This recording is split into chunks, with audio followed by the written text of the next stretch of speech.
Good evening, everybody, and welcome to the annual Brothers of the Brush Candidate Forum. We have a lot of people coming in.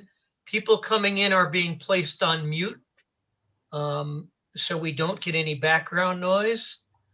I'm going to give people a few more minutes to come in. I see 3 or 4 people trying to come in right now.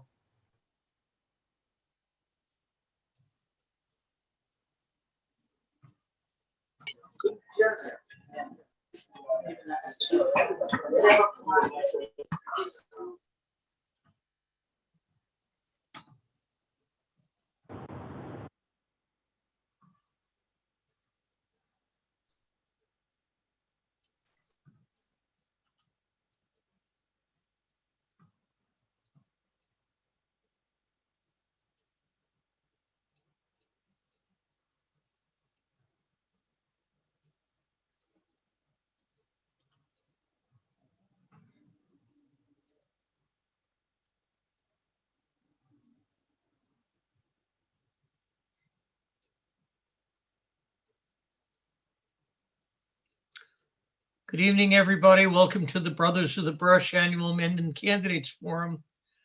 I'm going to ask Tom Fichtner, the treasurer of the Brothers of the Brush, to Tom, could you unmute yourself and explain who the brothers are? Hey, hello, Kevin. Can you hear me okay? Yes, sir. Hello, everyone. Good evening. Thank you for attending tonight. And thank you to all the viewers and callers who may be joining us. So the Brothers of the Brush, formerly known as Mending Brush Association, is an organization that's been around for a little over 50 years. It was founded in 1967 with the advent of the town's 300th anniversary celebration. And ever since then, the brothers have been growing strong with basically 2 missions in mind, which is simply to support community needs through charitable means, and basically to kind of help create high spirits in the town with social events as well. So I think that kind of sums it up. It's a great group of men in the community, do quite a bit. I myself am a member and proud to say so. I've been a member for 15 years now. So hope to continue that for quite some time. Kevin? Thank you, Tom. We've been doing this forum for as long as I can remember living in the town of Mendon. Last year, we did not have one due to COVID. This year, we are trying the online forum, so please bear with us. What I would ask is if you are coming through with a toolbar at the bottom of your screen, there is a menu that says at one point reactions, and we're going to ask each candidate to give a little talk on why they're running and then open it for questions. And I would ask if you go to the reactions button for those who are using a computer and use the raise hand symbol as a way of letting me know you want to come in and ask a question. If not, I'll unmute everybody for a few seconds or ask that you unmute yourself when time to ask a question, but would like everybody to keep their sound off unless they're asking a question due to background noise. We have invited all the candidates. Not everybody is coming. But the first candidate on the list today is Ellen Agro. And Ellen, for town clerk, Ellen, if you would unmute yourself and tell us why you're running for town clerk. Thank you, Kevin, and thank you to the Brothers of the Brush for running this event again. I think it's important. It certainly was 3 years ago when I ran. I'm running because I love my job, and I really like being there for the town of Mendon. And I guess I'm pretty lucky. I'm running unopposed, so hopefully I'm your next town clerk, unless Mr. Blank wins. I stole that joke from somebody. So I'm looking forward to improving the way we run elections and looking forward to streamlining the office even more than we already have, and just getting to know more and more residents of Mendon. That's pretty much it. Okay, does anybody have a question for Ellen Agro, the candidate for re-election to town clerk? Please unmute yourself and ask her a question or raise your hand.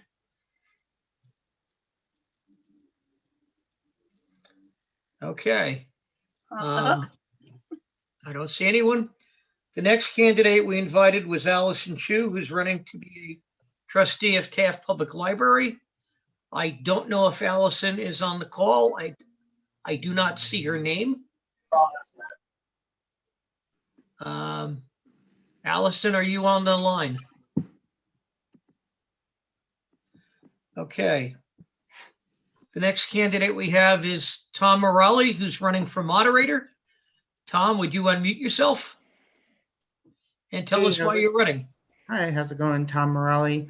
I'm running because I feel like this is a great way to give back to the town. Town meeting is incredibly important. It's not just a meeting, it's how we conduct the town's legislative process. I want to follow in the footsteps of great former moderators such as yourself, our current moderator, Jay Beyer, ensuring a process that ensures that everybody can get involved. And I firmly believe that working with our wonderful town clerk, Ellen Agro, we can pursue ways to increase town meeting turnout and accessibility, and that's something I will focus on as well. So thanks for having me here, and I'm happy to take any questions. Okay, does anybody have a question for Tom? I would ask that you unmute yourself and ask away.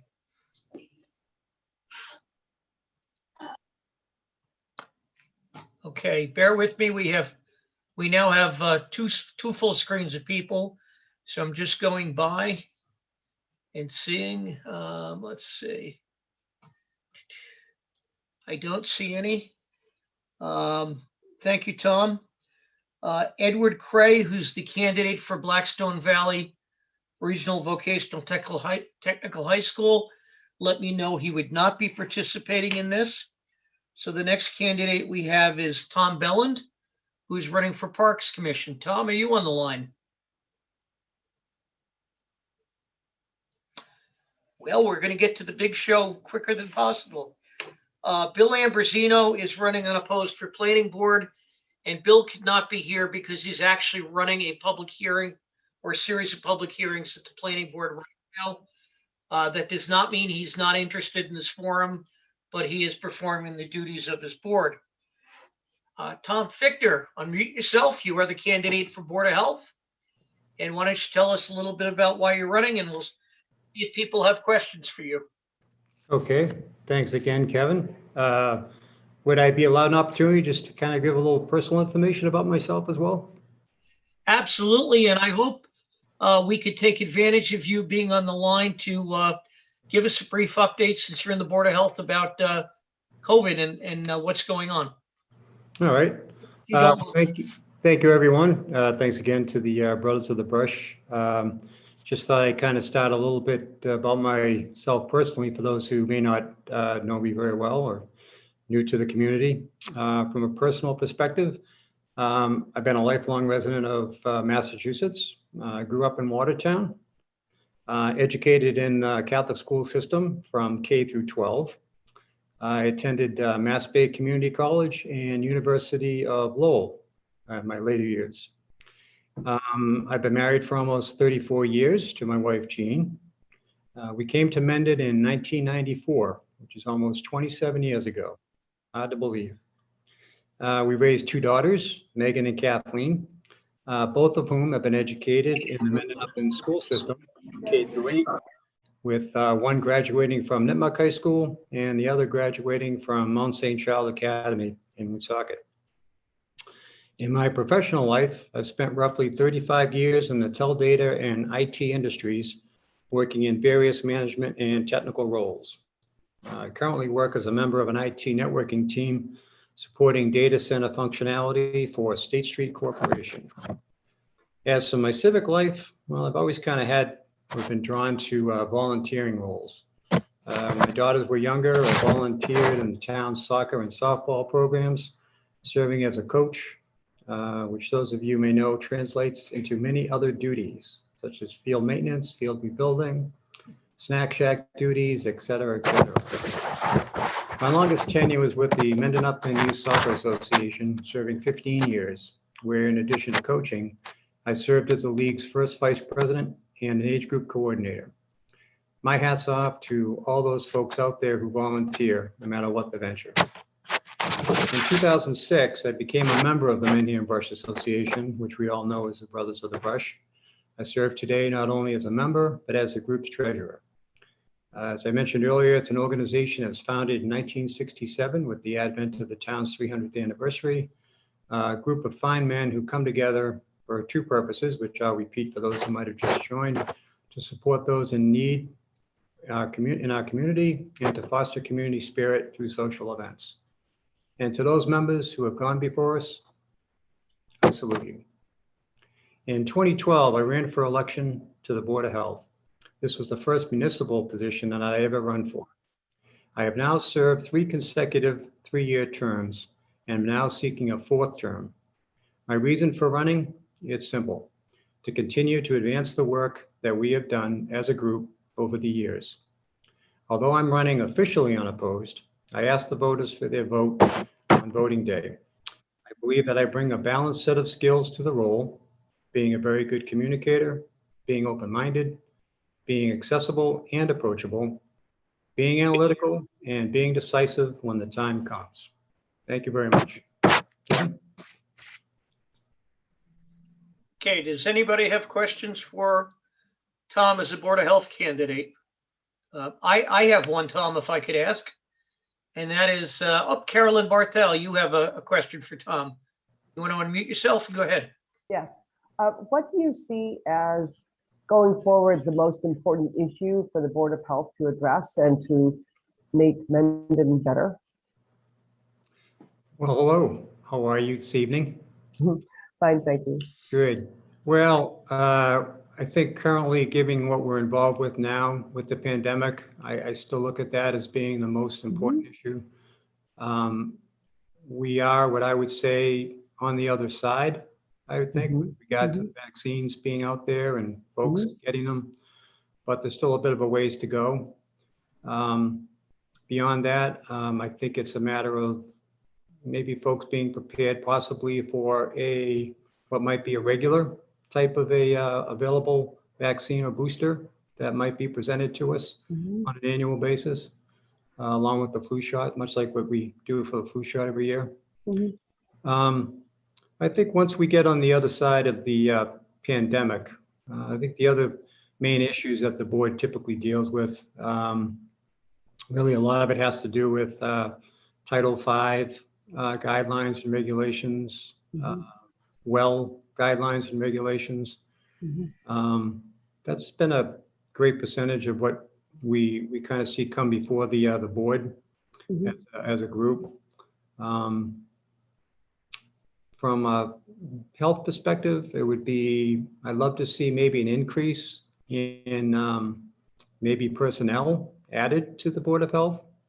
I think from what we've been experiencing with the pandemic, although it's not something we would expect to see on a regular basis, I think it kind of shows maybe the strains that sometimes maybe a group like the board could fall under. I have to commend our senior assistant administrative person, Missy. She's been doing a fabulous job maintaining with all the, you would be amazed at all the notices and the emails and the communications that she's kept up on. As you know, this reopening of the economy was very, very, let's say, the word inconsistent. So we'd be presented with a level of change, and then, each day or each week there'd be some modification to that, and trying to help the community, trying to stay abreast of that, particularly in the commercial retail world. It's very difficult. I would say that also too, kudos has to go out to our community. I appreciate all that our residents have kind of endured and gone through. I appreciate what our businesses have gone through and what they have done to kind of stay in compliance and help the situation a lot. I know it's hurt them a bit, and I'm very glad to see us kind of on the other side of that. So I look forward to normal. I won't say new normal. I'll say normal. So currently there are how many members? 3? Yes, there are currently 3 members that serve on the board. Myself, Mr. Greenberg, Alan Greenberg, and Andy Fisk, who's the chairman of the board. In addition, I mentioned Missy, who's our one full-time individual in the department.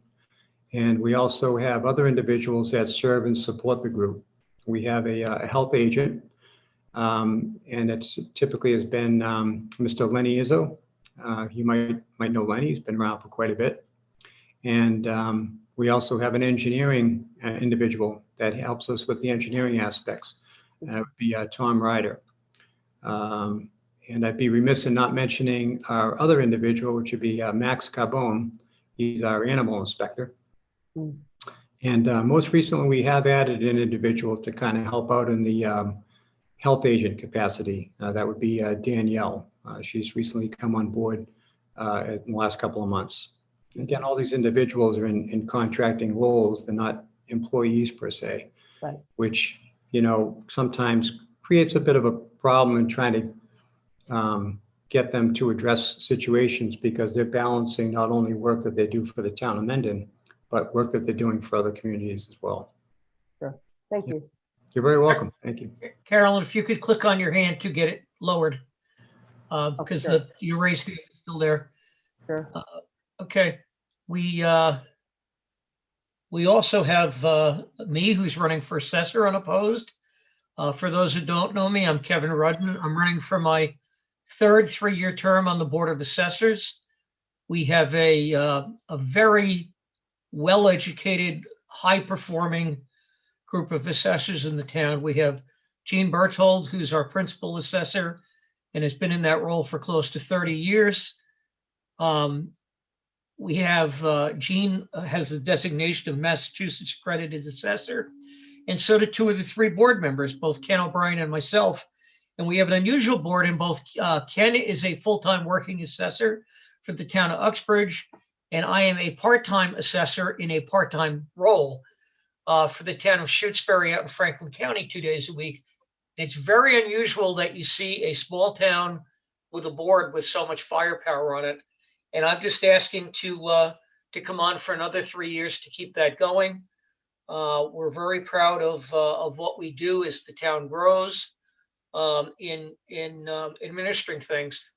One of the chief accomplishments we've done in my 6 years on the board is we increased every exemption available to the maximum limit allowed by law, either directly through the power of the board or through votes at town meeting, so that our veterans and our seniors are getting the maximum amount of exemptions allowed to them, which I think is very important, including things like extending them to auto excise taxes while people are away serving. We've had numerous people called up over the years, and we've been able to suspend their auto excise tax while they're serving.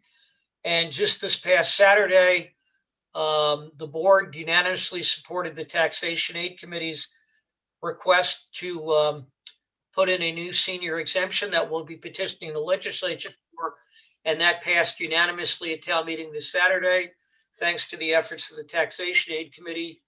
But our board also supported it. So I'm just asking for another chance to serve for another 3 years. I think it's a great opportunity to focus on helping everybody we can in town, and also make sure that the rising house prices due to COVID, which is the unanticipated effect of COVID, is housing prices have risen throughout the entire country dramatically, is making sure that doesn't unnecessarily impact taxpayers.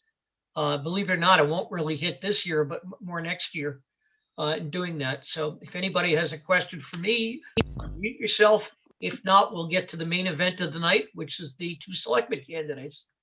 So anybody have a question for me? Go ahead, Susan.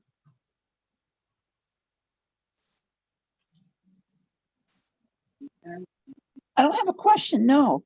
Okay. All right. Then the final candidates we have here tonight are 2 gentlemen running for the Board of Selectmen. There is no incumbent, so we're first going to ask each of them to tell a little bit while they're running, and then we'll open it to questions. We're going to do this alphabetically by last name to be fair. And I do believe Jay goes before him. So Mike Jones, unmute yourself. And why don't you tell us briefly why you're running for the select board?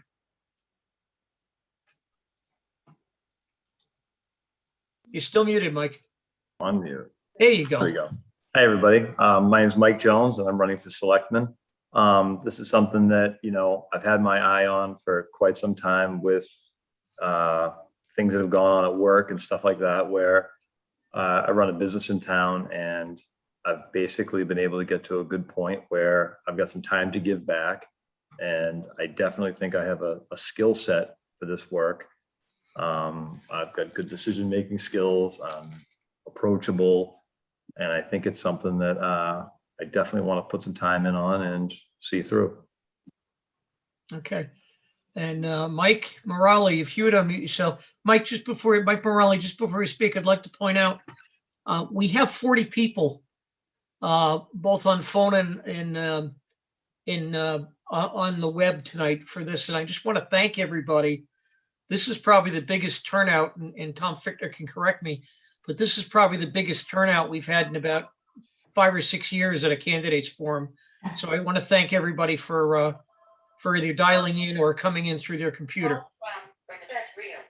And I would just ask that everybody mute themselves other than Mike, so that we can hear Mike. Mike Morelli, why are you running?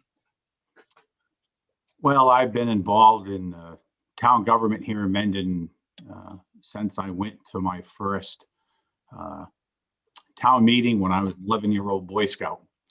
And, I've got a lot of experience. I served on the Valley Tech School Committee for 2 terms, and then I've been on the FinCom for the last over a decade.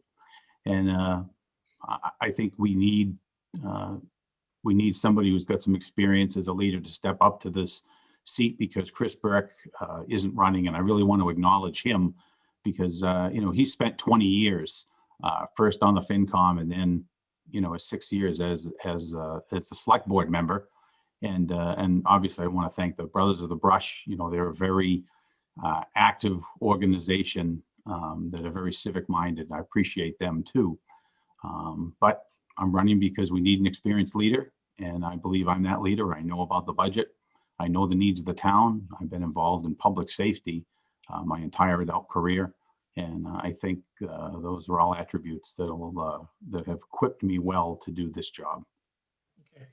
Thank you, Michael. For those who tuned in late, if you're coming in through a computer, you should have a toolbar or 3 dots that if you click on, you'll come up with something that says reactions, and you can raise your hand. We have, to be recognized, we have 1 question already. So Karen, if you would unmute yourself and ask your question.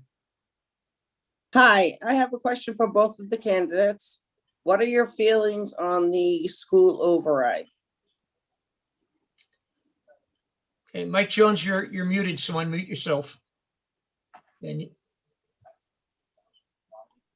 Mike Jones, why don't you go first? That was my first town meeting, actually. So that was the first time I saw that. And I have not looked at the budget of the school. I know it was an $880,000 override. And from what I saw, it looked to me that the right decision was made, that it passed. Okay, Mike Morelli, unmute yourself. Sure. Well, I explained at the meeting the issue the issues the FinCom had, that we understand the needs, and just to recap, there's a bunch of budget drivers that create this need. And, 10 years ago, the state, they funded about 52% of the budget, and now they're down to about 29%. But at the same time, there's been, a lot of increases in the, in the school personnel. I'm okay with whatever the voters want, but I can tell you that I don't think we can sustain these 2.5 override tax increases, especially 3 years in a row. It's just too much. So it really is up to the voters. If it was up to me, we'd find another way. We tried to get the school to, to pare down their ask, and the budget subcommittee met and talked about it, and then they, they decided to certify at the same number. So, like I said, I'm okay with whatever the voters want, but I wish they could find a way to reduce their ask. Thank you very much.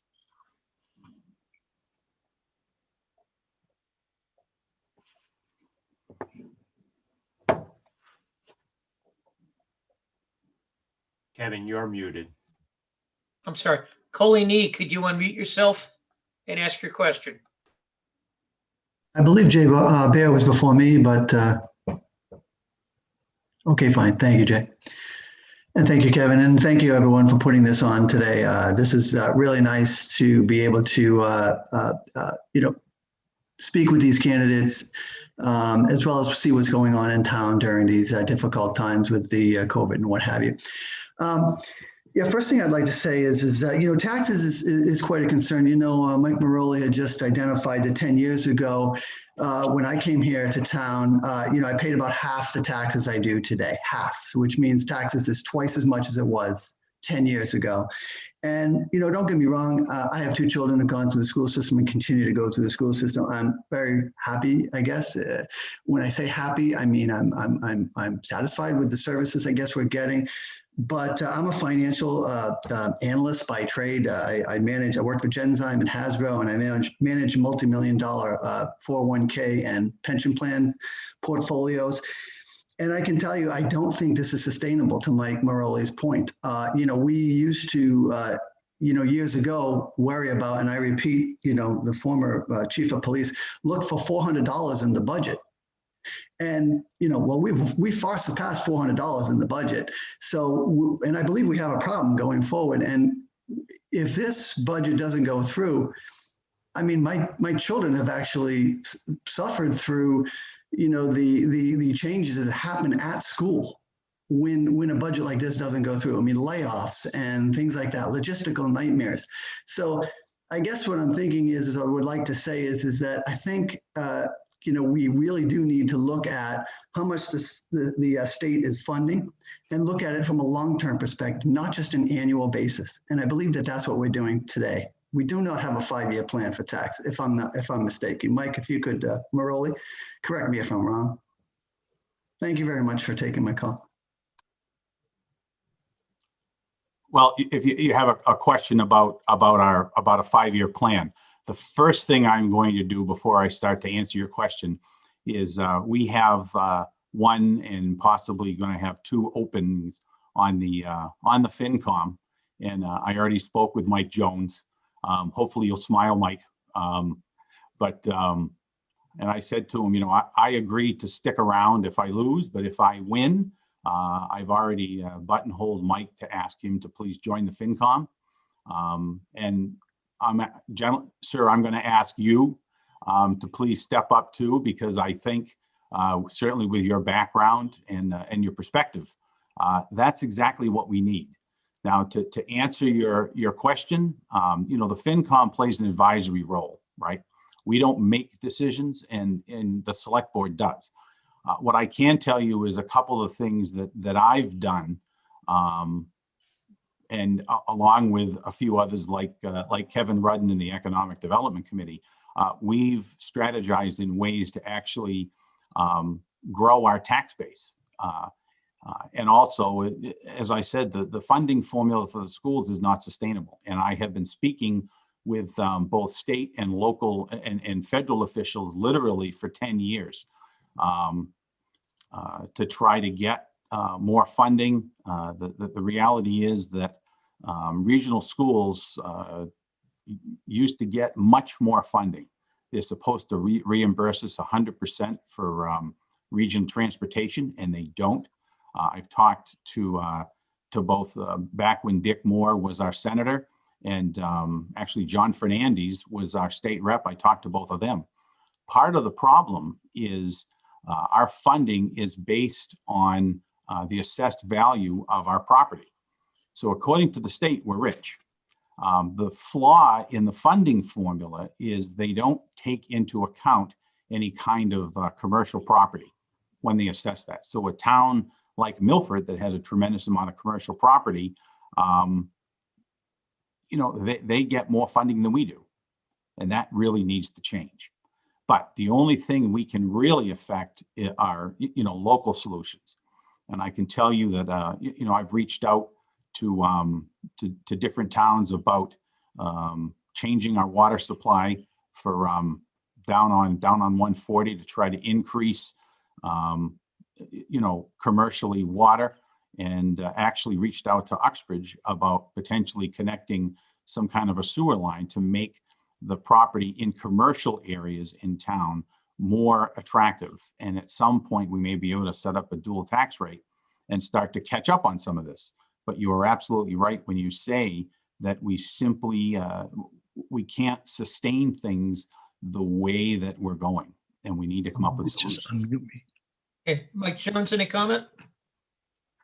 I would definitely agree with, we need to do something to bring business into the town that will increase the tax base, and both water and sewer would definitely help that along. It would make the property that we have more usable and more accessible for different types of businesses. Yeah.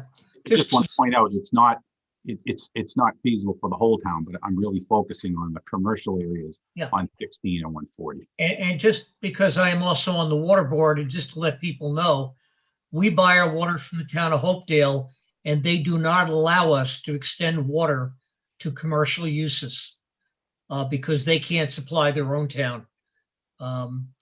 So we're not allowed, other than for sprinkler connections, to extend water when somebody proposes a business on 140.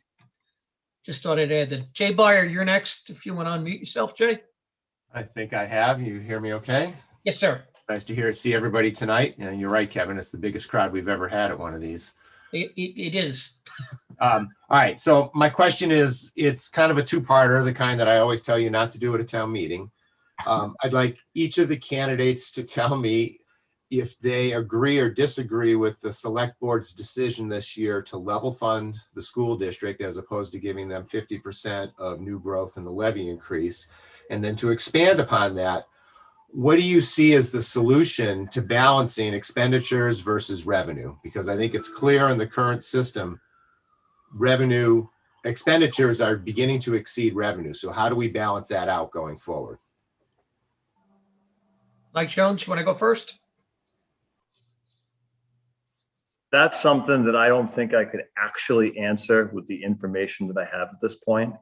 I don't have the background to answer that question accurately, and I wouldn't want to pretend to know that information. Okay, Mike Morelli. All right, Jay, ask the first part of the question again. The first part was, do you agree or disagree with the select board's decision to level fund the schools this year as opposed to the past practice of giving them 50% of new revenue? Well, my knee-jerk reaction is no, I don't. And, I said that at first because the reason that we would always do 50-50, which traditionally we've done since I've been on the board, on the FinCom, was to calculate new growth, and which it's estimated, and then, budget half of new growth to the school and then half to the town side. The challenge is that, we knew going into this that the school was going to need significantly more. And when we had talked about this last year, they warned us that we would have this override, and that every time we talk about not funding to the level that the school asked for, we're always going to have devastating cuts.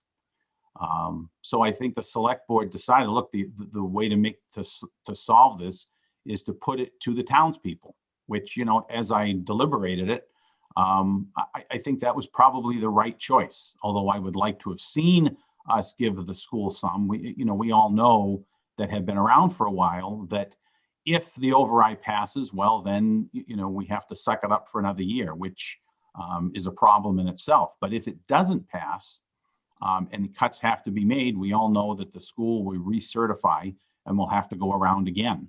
And of course, knowing this particular year, we have some significant federal money that has been made available. And I've been speaking with our Congressman Jim McGovern's office. His chief of staff is actually originally from Sutton. And I've been talking with her about one-time funds.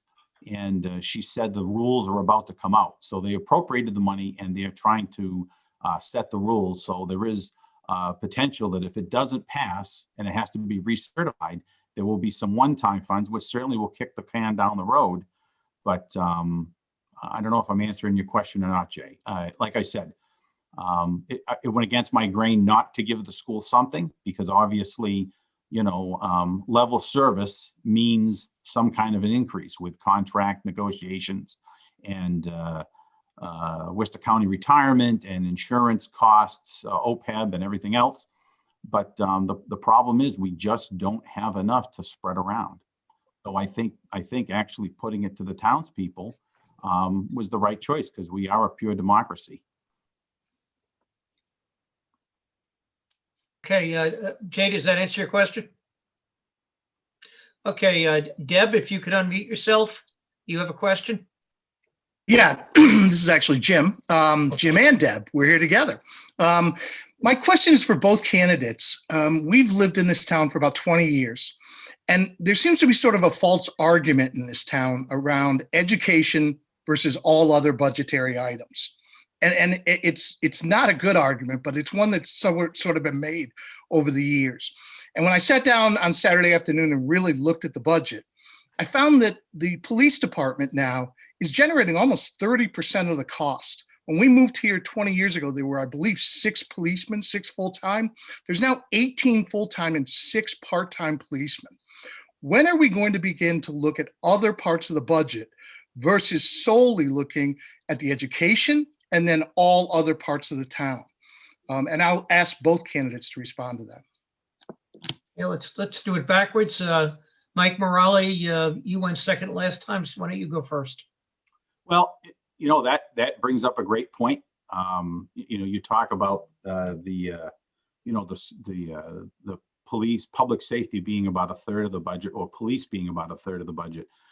Without this override, the school is 56% of the budget. And I can tell you, having been a police officer in Mendon from 1986 to 1997, which is when the town eliminated all part-time police officers on patrol. So when you hear about those 6 part-timers, they're strictly academy-trained, retired officers who do details. They don't do any patrol work. When I was a cop, I would often work midnights by myself, and I didn't have a good portable radio, and I had to buy my own body armor. I even had to buy my own weapon initially. So when you talk about, cutting expenses, you're right again. There was frankly, I think it's a flawed argument about, defund police. When that was talked about, it's not reasonable. I can tell you, Jim, that I have drilled down in that budget every year with the chief.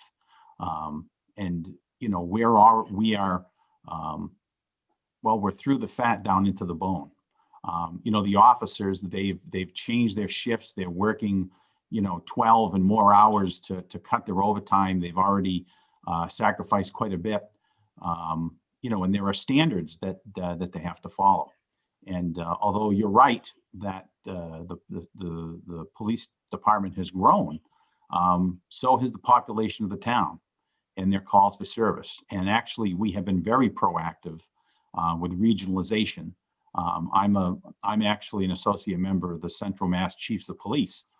And I know, the regionalization that we're doing with dispatching, which is provided a windfall of money. It's actually part of the way we balanced the budget the last few years with cutting in those areas. We're now looking at potentially having regional lockup, which will also reduce some of the expense costs. So we are looking at that. It's a good question, but there's no easy answer.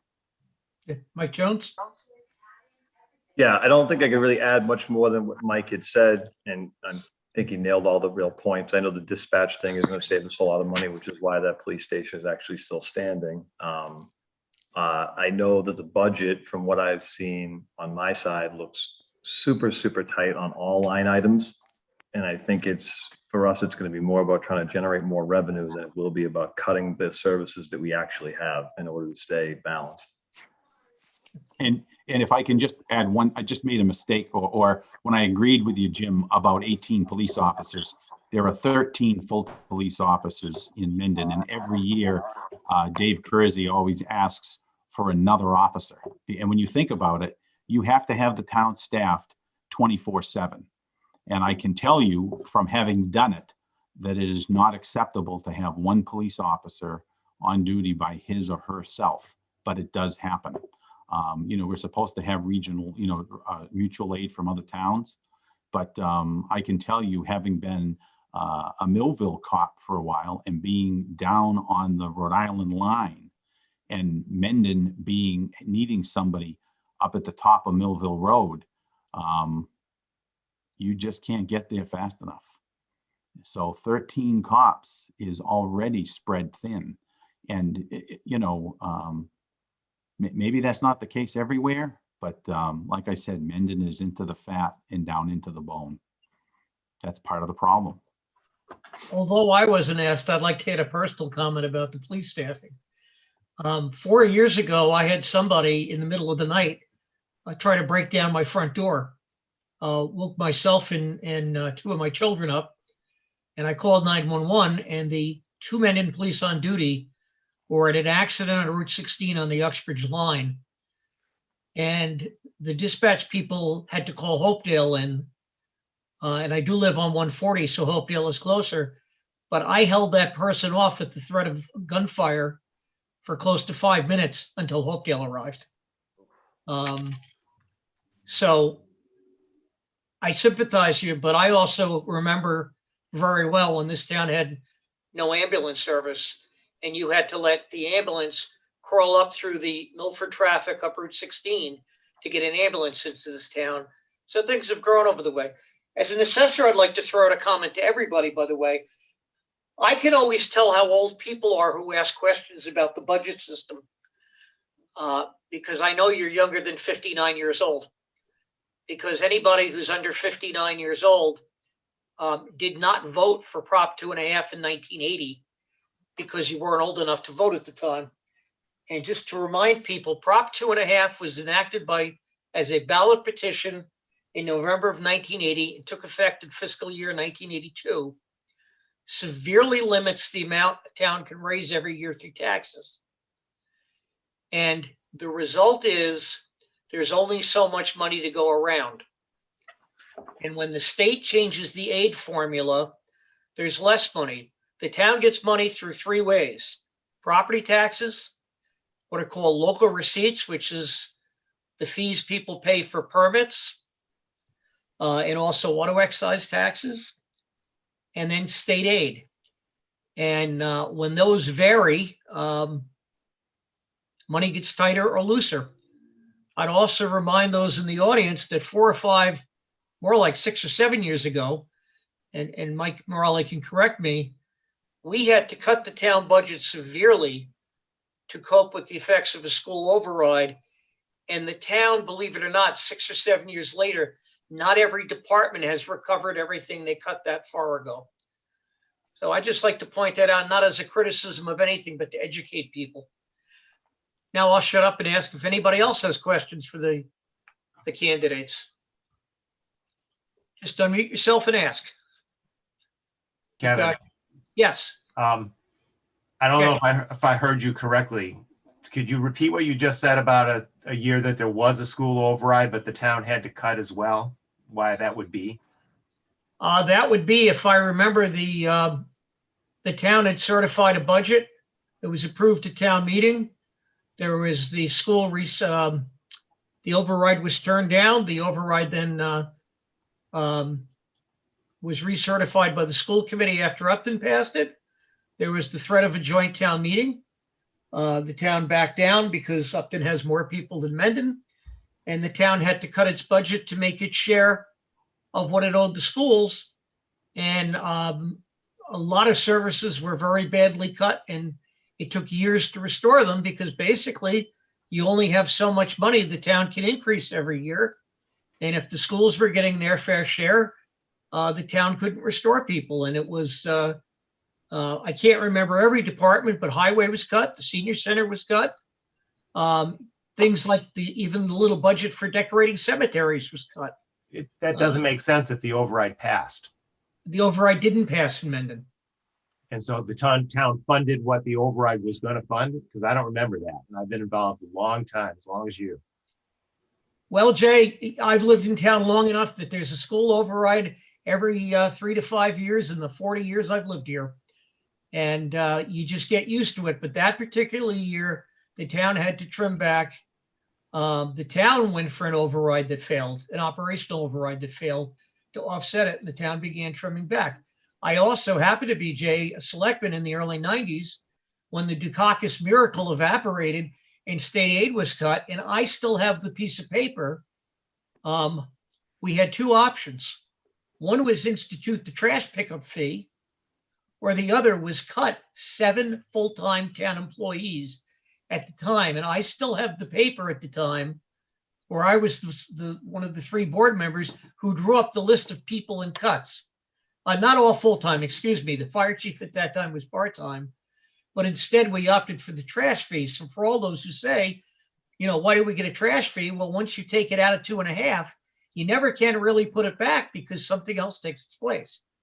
So, you know, If I can just make a comment that you know what the theme that is coming out here is that you know, our tax base simply is not big enough to fund everything that we need.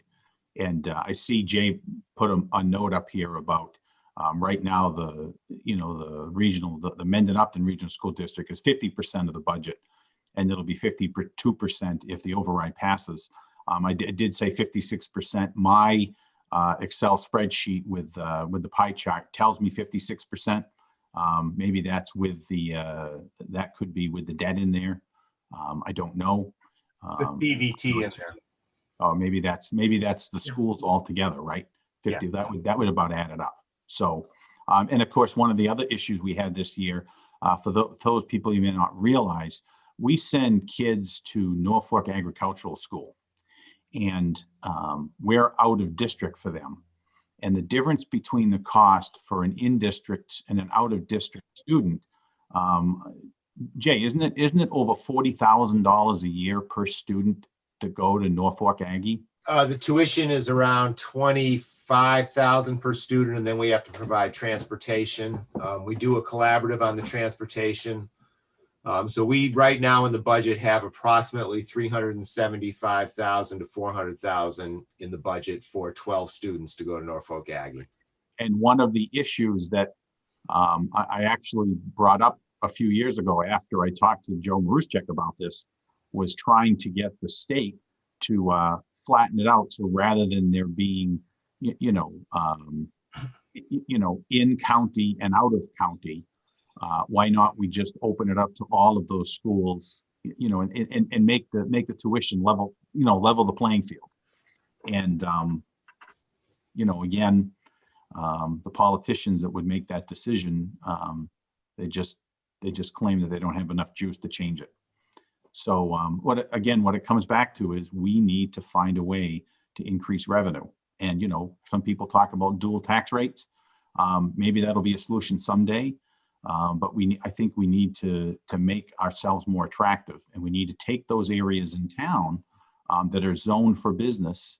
And, we need to work with builders and contractors and give them what they need and people who want to come into town to help with that.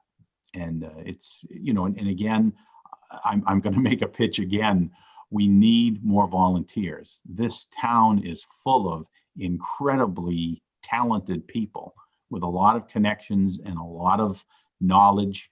And just like I buttonholed Mike Jones, I'm gonna, one of the things, if I win, is I'm going to be out recruiting people, because we need people in economic development. We need, the vocational school, where I graduated from, they have these advisory committees for all the different shops.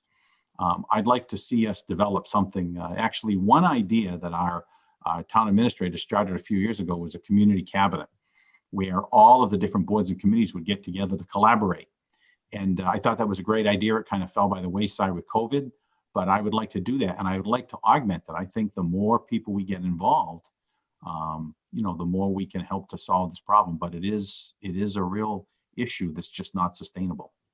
Yeah, and Mike, we also had as you remember, and your son Tom does, from the Economic Development Committee, we had a cross-committee sort of SWAT team looking at how to get more water service onto Route 16 and 140 that also got impacted by COVID from meeting together, but we've been pursuing tasks on the side. I agree. The only thing I'm going to say, Kevin, is having worked with some real SWAT team members, I don't want to offend anybody by claiming that you and I were part of a SWAT team, dude.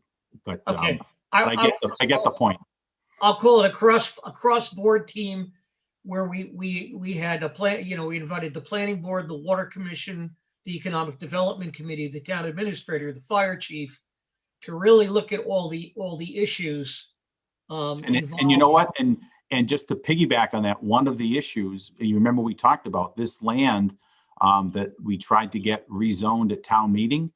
Yep. If you remember, Kevin Kuros, the previous state rep, who now works for the state's economic development committee, talked about needing us to possibly rezone some of that, and even using that other piece that we affectionately call the strip mine down the road a little bit more there, across from the drive-in. So I mean, there's money out there, there's potential there, but we need to do some work to make it useful and attractive. Okay. So. Okay, does anybody else have more questions for any of the candidates, especially the two gentlemen running to be on the select board? Yeah, Kevin, I did have another question and kind of a follow-up. So, we talked about the infrastructure issues that we have, that we cannot grow the commercial business. I mean, that's been talked about for many years. But, every time we have a opportunity, if you will, to raise more revenue, whether it be through a facility of solar panels and what have you on Route 16 or what have you, it would appear to me, and correct me if I'm wrong, but I've seen it many times, is that we add more staff at that point.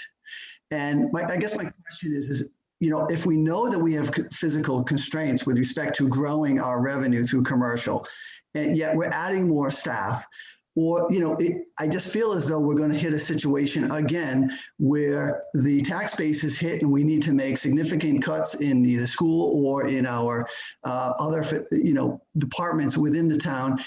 And at that point in time, now we're back to where we were a few years ago, where the school was making significant cuts and causing significant logistical issues from the beginning of the school. I mean, we already know we have difficulty raising commercial revenue. I guess what I'm asking too is where are the 5-year plans? I mean, particularly for the school. If we're saying we don't have it for, do we have one for the school? If we know that the state is actually reducing funding, did we not plan for this? Well, can I just, what I can tell you is that the funding formula had an endpoint in that, this percentage that changed over the last 10 years. This last year, from last year to this year, that percentage, and I don't know if it did go up, but I know it's stopped going up. So part of it is, we've kind of hit a ceiling about how much the state is supposed to give. Now, they could always change it again, But, you know, for all these years, they've been pushing us towards a point that we're at right now. And our, you know, the required funding, the percentage actually dropped, I think, 0.1% for us this year. And, you know, you actually, Cole, you bring up another great point. One of the things that I really think we need to do a better job at is being transparent and making everyone in town aware. I think one of the reasons we have so much participation on this tonight is it's remote. It's, you know, it's everybody can log in from home and get on here, and they don't have to head out and go to a meeting. I think, you know, and this is being recorded, I believe, so people can watch it. And, you know, while during COVID, we've recorded all of these meetings and we've made them available on YouTube. And I think, you know, there's a perception that staffing keeps increasing. And I don't know it about on the school side as well, but I can tell you on the town side, we've been economizing. You know, when our town accountant retired, we hired one at first, and then they left because we just couldn't compete in the salary, and we hired a contractor. And, you know, they're not there full time. I don't like that, but, you know, it forced us to make some cuts. So at least on the town side, you know, that isn't entirely true that, you know, we keep increasing the staff.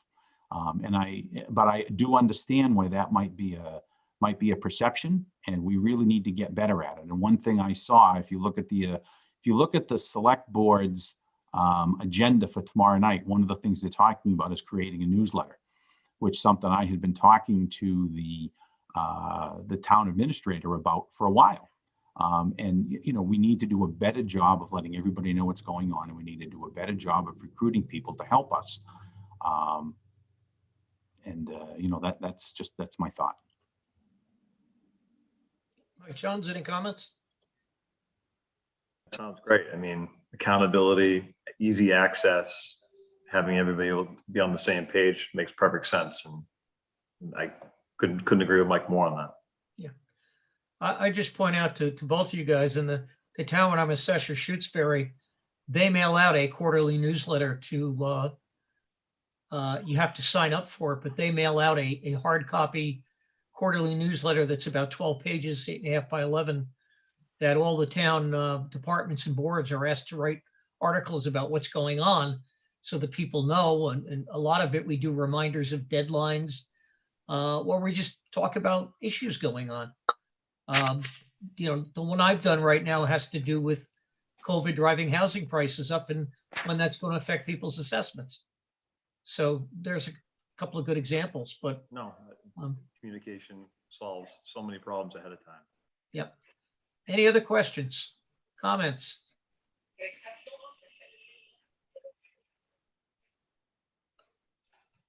Okay, we don't want to shut anybody off. We still have about 35 people on.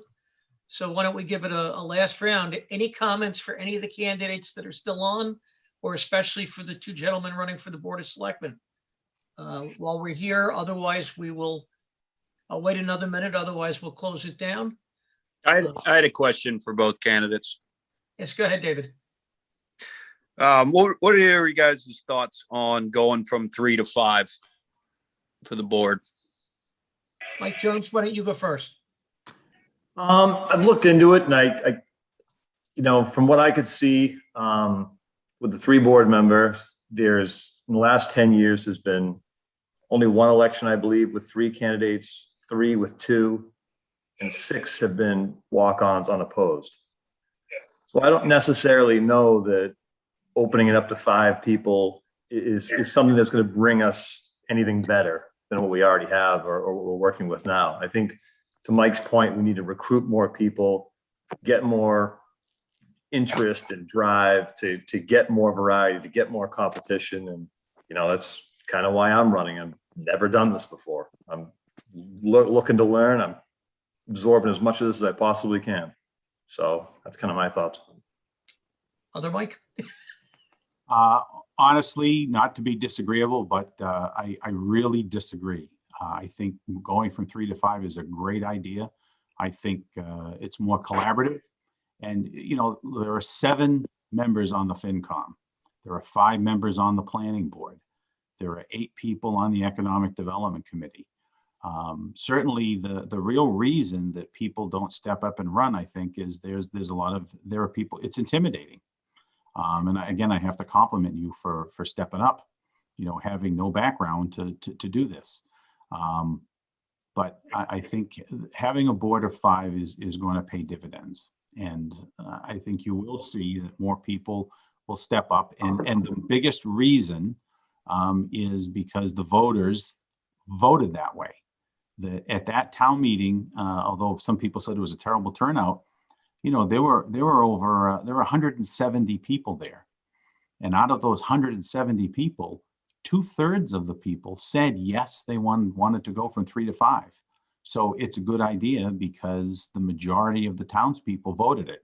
And we are a pure democracy, and we need to do what the townspeople want us to do. So they voted to go from 3 to 5. So that means it's a good idea. And that's my thoughts. Okay, any other questions by the audience? I forgot this was on. Sally, did you have a question? Nope, okay. One last call before we end the session. I will tell you this is will be repeated on YouTube frequently for people who want to see it. It's being recorded live to YouTube right now. Does anybody else have a question for the candidates? I think when you go on, it records who went on to the thing, too. Okay. If not, Tom Fichtner, as the senior member of the Brothers, do you want to close the session off? Sure. Well, I just want to thank everybody very much for participating tonight. To all the candidates, I wish you a lot of luck and success with the voting. It was great to see all the callers and viewers participate. It's I think, as Mike Morelli had pointed out, this is a forum that really promotes a lot of participation. I personally am in agreement, though. I think it would be nice if some additional folks maybe could come forward. I agree that there's a lot of expertise in our town with a lot of residents. And I think it would be wonderful to be able to tap a lot of that for a few different areas to really help the town grow and prosper in the right way. So with that, Kevin, thank you very much for being on the seat tonight. I'll add one thing. There are, I believe, 3 seats next Tuesday that no one is running for. And I know from talk at the town meeting, several write-in candidates have emerged. But I would encourage everybody to look, especially in a year where we're talking about a school override. I think it's unbelievable to find nobody running to serve on the Mendon Upton Regional School District Committee. I've never seen that in the 40 years I lived in this town, and I certainly hope somebody emerges to do a write-in candidate. There's a seat on the water board, and I can't remember the other one that's vacant, but I would encourage people to look at those, go into your heart and say, do I want to do this? It's not hard to be a write-in candidate. Usually 6 to 8 votes will do it, unless there's a competition. But I just thank everybody for coming and end by saying, please get out and vote next Tuesday, the 18th. It's probably one of the most important things you do. And for those who say my vote doesn't count, I'd tell you to look at last year's selectman election, which was decided by 1 vote and then again by 1 vote in the recount. Everybody's vote counts. And thank you all for attending. And we hope to see you at the polls next Tuesday. Good night. Thank you all. Good night. Thank you, guys. I appreciate your time.